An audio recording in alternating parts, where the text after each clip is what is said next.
William Randolph Hearst was born in San Francisco, California, to millionaire mining engineer, gold mine owner, and U.S. Senator George Hearst and his wife Phoebe Apperson Hearst. In 1887, Hearst was gifted management of the San Francisco Examiner after his father received the newspaper as compensation for a gambling debt. Under Hearst, the Examiner's popularity soared with the help of California writers such as Ambrose Bierce, Mark Twain, and the San Francisco native Jack London. The paper won the Pulitzer Prize for local reporting in 1951 for its expose of the IRS, as well as its news photography about the fall of Filipino President Ferdinand Marcos in 1987.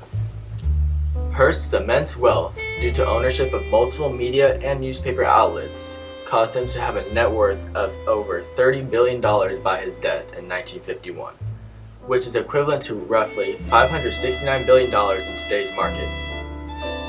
Yes, that's over 7 times richer than Bill Gates. Patty Hearst was the granddaughter of William Randolph Hearst, the newspaper tycoon. She was born in San Francisco to parents Randolph Apperson Hearst and Catherine Woods Campbell. Patty was put into the spotlight with this abduction. At the time of her abduction, Patty Hearst was living in this apartment with her then fiancé, Stephen Weed. There's been a big kidnapping on the West Coast. The victim is Patricia Hearst, the daughter of newspaper executive Randolph Hearst and a granddaughter of the legendary William Randolph Hearst. Richard Threlkeld reports. Patricia Hearst is 19 and a sophomore at Berkeley. She and her fiancé were in her apartment in this building near the campus last night when a woman and 2 armed men burst in, beat and bound her fiancé and a neighbor, dragged Patricia down the stairs, threw her into the trunk of a car, and drove off, firing a volley of shots around the neighborhood as they left. The neighbors were terrified. Did you hear the girl who was being taken out say anything? Well, I heard her pleading, "Please no, not me," or words to that effect. Today, police were digging bullets out of parked cars and windows and walls all up and down the street. They later found the empty getaway car. It had been stolen and abandoned. Police don't have an awful lot of leads, but they know this kidnapping was too well organized to be spur of the moment. It was 9 p.m. on Monday. Patty didn't even think about that strange couple at their door. By 10 tonight, it would sting Steve's mind with horror. There was another rap, almost unheard among the sounds of the stereo, but Steve heard it. Had accident in car. Need phone, Steve thought he heard. He didn't get the opportunity to refuse her admittance. I could see the long barrels of guns across their chest. I thought, oh God, we're being robbed. Keep your face down or you're dead. I felt this blow. It crashed into my skull again and again. The blood was running down my face, into my eyes. That's when it hit me. This is no robbery. They're doing something else, not robbing us. I didn't scream words, not like help or police, just sounds, just screams. I didn't know what to do. I was almost crazy. Then I saw them, the white woman and the shorter black man. They had Patty. She was still struggling, but they were carrying her out the hall, out the front door. The Symbionese Liberation Army was led by Donald DeFreeze. Although the SLA considered themselves leaders of the Black Revolution, DeFreeze was its sole black member. His Cobra symbol was based off of the 7 principles of Kwanzaa. The Swahili words for these principles, translated to English, are unity, self-determination, collective work and responsibility, cooperative economics, purpose, creativity, and faith.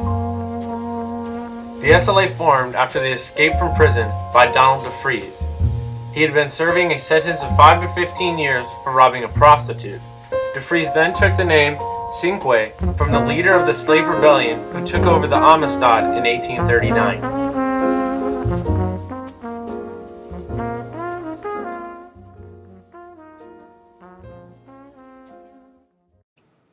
I was very upset, though, to hear about the police rushing in on that house in Oakland, and I was just really glad that I wasn't there.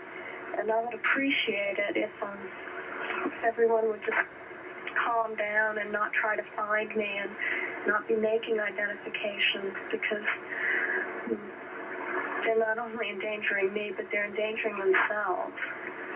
there's no way that I will be released until they let me go. So it wouldn't do any good for somebody to come in here and try to get me out by force. They're just a bunch of nuts. They've been really honest with me. They've been really honest with me. They've been really honest with me. The only way I'm going to is if we do it their way.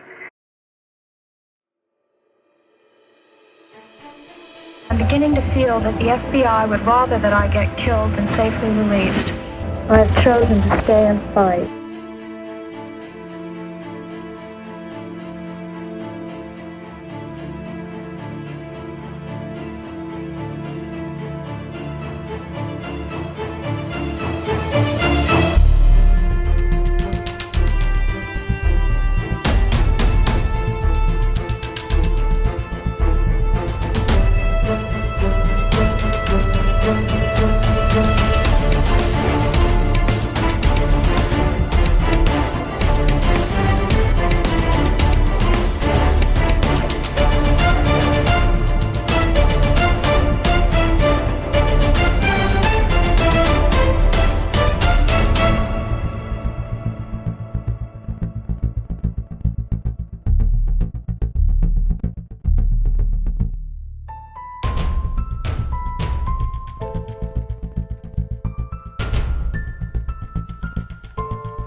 Less than a month later, the SLA moved to Los Angeles because DeFries had said that he had friends to recruit. On May 16, 1974, two members, Tico and Yolanda as they were called, went into Mel's Sporting Goods to shop for supplies. Tico decided that he was going to steal socks. When he was confronted by the security guard, he pulled out a revolver. The security guard who confronted him put one handcuff on. Then Hearst, from her lookout point in the van, started to shoot up the store. The police then acquired the location of the SLA hideout off of a parking ticket, and this is what ensued. I got a call about 3 o'clock in the morning to respond in patrol uniform.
After the shootout, the remaining SLA members moved back to the Bay Area.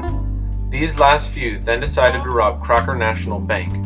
After a few months, Patricia Hearst was finally arrested alongside SLA member Wendy Yoshimura. Patty was then put on trial and convicted of bank robbery and using a firearm in a felony. She was then sentenced to the maximum 35 years in prison. That would be pending reduction until a final hearing. Because the Judge Carter, died, William Horsley Orrig decided on her case and changed her sentence to 7 years in prison. In prison, Patty suffered from a collapsed lung.